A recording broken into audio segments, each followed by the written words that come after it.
Auto Enforcer is a productivity app that allows admins to create rules that can temporarily block cards until a cardholder completes the necessary actions like uploading receipts, tagging a transaction, or adding notes.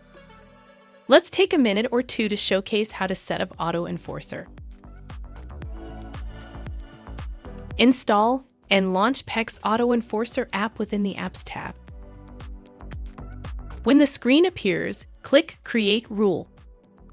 The first step is to give your policy a name. For this example, we will call it Receipts and Tags Policy. Next, select either a group you have previously created or specific cardholders you would like to assign this policy to. We will then move on to crafting the policy rules. First, type in the minimum transaction amount to fall under this rule. If you leave this field empty, this policy will include all transactions. Then select the amount of days that a transaction can go without required items. Our best practice is at least 14 days.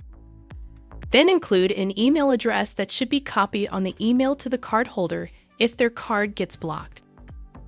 Then insert the amount of days that should pass before a warning is given. We suggest giving cardholders at least a week in order to upload and submit their required items, and then provide an email address that is copied if a cardholder is warned.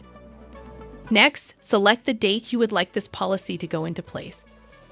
Finally, select the required items such as receipts and/or tags and push Create. You have now created a policy. Next, navigate to the Manage tab.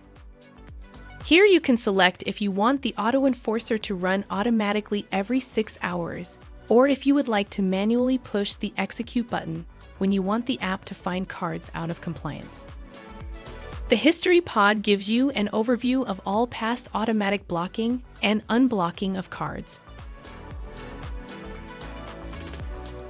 One final note. You can always manually unblock a card by navigating to the Cards section and unblocking the card. Feel free to scan the QR code for additional support material.